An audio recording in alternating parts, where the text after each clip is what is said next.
Selamat tengah hari dan salam sejahtera. Bersama saya Marzela Sigai, ini Ringkas TVS.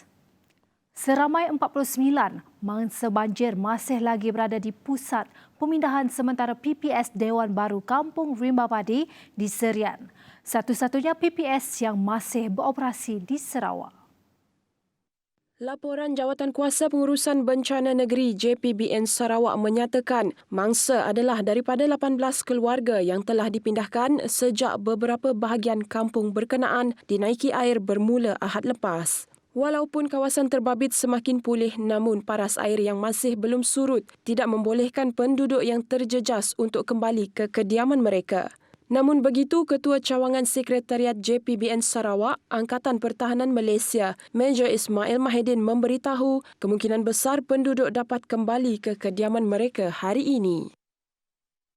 Pada hari pertama pelaksanaan Perintah Kawalan Pergerakan PKP di daerah Kapit, penduduk digemparkan dengan satu kejadian tanah runtuh yang dilaporkan berlaku di Jalan Rumah Tuan Sepaku Nangamujong Kapit kira-kira jam 5.30 pagi pada Selasa. Runtuhan dipercayai berlaku susulan tanah lembap dan hujan berterusan sejak malam Isnin mengakibatkan laluan tersebut terputus. Ketua Balai dan Penyelamat Kapit Penolong Penguasa Bomba Erwandi Tugor ketika dihubungi memaklumkan seramai 2 anggota bomba dihantar ke lokasi kejadian untuk membuat pemantauan memandangkan laporan awal tiada kemalangan jiwa. Katanya kini pasukan bomba bersama Jawatan Kuasa Bencana Daerah sedang berusaha untuk mewujudkan satu jalan alternatif atau lencongan bagi membolehkan penduduk untuk melalui jalan yang terputus itu. Nasihat saya kepada penduduk yang di sekitar laluan Rumah Tuan ke Sepakok, diharap bersabarlah dan berhati-hati apabila menggunakan jalan tersebut. Memang tidak dapat dilalui buat masa sekarang dan akan mengambil masa rasanya dalam sehari dua itulah untuk jalan tersebut boleh dilencongkan untuk digunakan. Memandangkan kini itu pun PKP, rasanya akan kuranglah penggunaan jalan tersebut. Taska dan Tadika di bahagian Sibu tidak dibenarkan beroperasi berikutan peningkatan kes mendadak di daerah berkenaan. Walau bagaimanapun, Menteri Kebajikan Kesejahteraan Komuniti, Wanita, Keluarga dan Pembangunan Kanak-kanak, Datuk Seri Fatimah Abdullah berkata, ia hanya akan dibenarkan beroperasi sekiranya terdapat permintaan mendesak, terutamanya daripada pekerja barisan hadapan. Kementeriannya memberi kelonggaran kepada pekerja barisan hadapan kerana mengambil kira tugas dan tanggungjawab mereka ketika ini. Permohonan untuk tujuan itu, ujarnya, perlu dilakukan menerusi kementeriannya dan pihak kementerian akan menyemak permohonan tersebut sebelum diluluskan. Setakat ini terdapat satu permohonan di Sibu. Namun setelah disemak, permohonan tersebut bukan daripada pekerja barisan hadapan.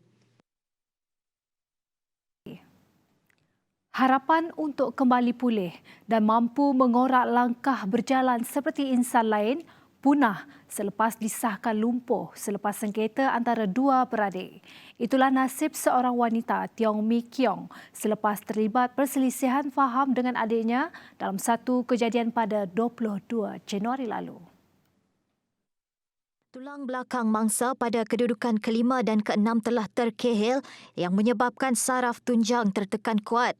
Kecederaan itu menyebabkan mangsa lumpuh dari paras dada hingga ke kaki. Difahamkan mangsa akan menjalani pembedahan pada tulang belakangnya pada Rabu di mana peratusan untuk sembuh adalah sangat tipis.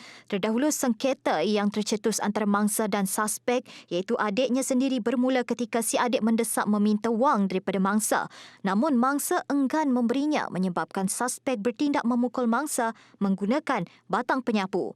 Suspek telah ditahan reman untuk siasatan dan kes akan dirujuk kepada Pegawai Perlindungan dari Jabatan Kebajikan Masyarakat untuk mendapatkan perintah perlindungan interim ke atas mangsa. Kes disiasat di bawah Seksyen 326A Kanun Keseksaan. Fasiliti kesihatan di hospital swasta kini bersedia menerima sejumlah pesakit COVID-19 bagi membantu mengurangkan kesesakan pesakit-pesakit COVID-19 yang kini mula memenuhi fasiliti kesihatan kerajaan. Pengerusi Nexus Penjagaan Kesihatan Swasta PHPN Datuk Dr. Jacob Thomas berkata, hospital swasta menyediakan sebanyak 71 unit ventilator kepada hospital kerajaan di seluruh negara. Menurut Dr. Jacob, penyedia kesihatan swasta sentiasa menyokong arahan dan usaha kerajaan dalam menangani apa sahaja situasi berkaitan penjagaan kesihatan di Malaysia.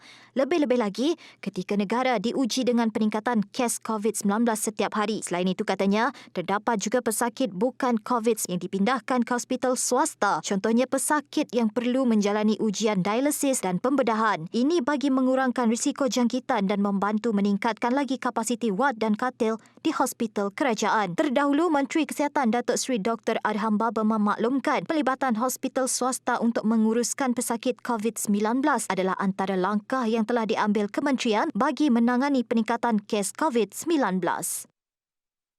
Lebih daripada 155 individu telah menerima dos pertama vaksin COVID-19 Pfizer-BioNTech di Singapura sehingga 31 Januari.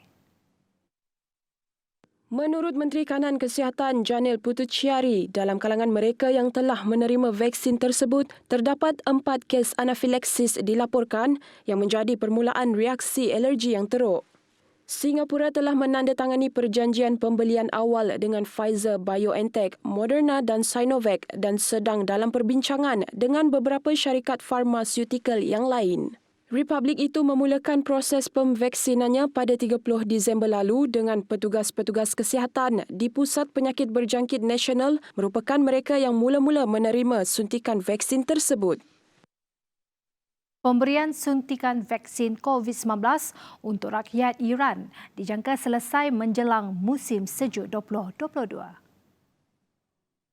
Jabatan Pembangunan Bioteknologi di Pejabat Presiden Iran, Mostafa Kani berkata, Iran akan menyediakan kira-kira 16 juta dos vaksin melalui program COVAX, Pertubuhan Kesihatan Sedunia. 25 juta dos diimport manakala 25 juta lagi melalui pengeluaran dalam negeri. Kumpulan pertama menerima vaksin diutamakan kepada petugas kaki tangan kesihatan dan perubatan, orang kurang upaya serta veteran perang kurang upaya. Pada musim bunga tahun ini pula, suntikan akan diberikan kepada golongan berusia lebih 65 tahun, golongan mempunyai penyakit yang berumur 16 ke 64 tahun dan mereka yang berurusan dengan orang ramai atas sebab pekerjaan. Kumpulan lain akan disuntik pada musim panas dan musim gugur 2021, merangkumi penduduk di tempat yang padat dan warga berusia antara 55 tahun hingga 65 tahun yang tidak mempunyai penyakit.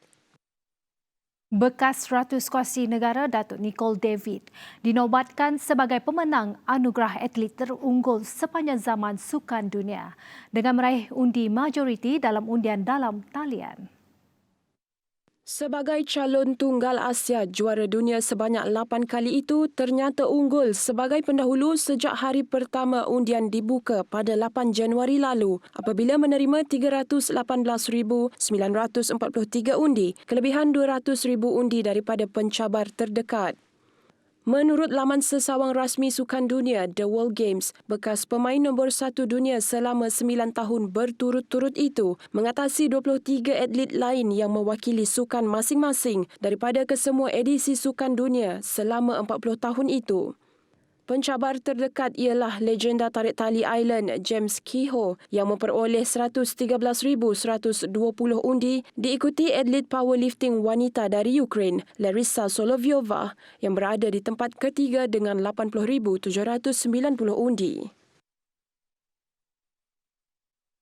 Laporan itu tadi mengakhiri ringkas TVS untuk jam ini.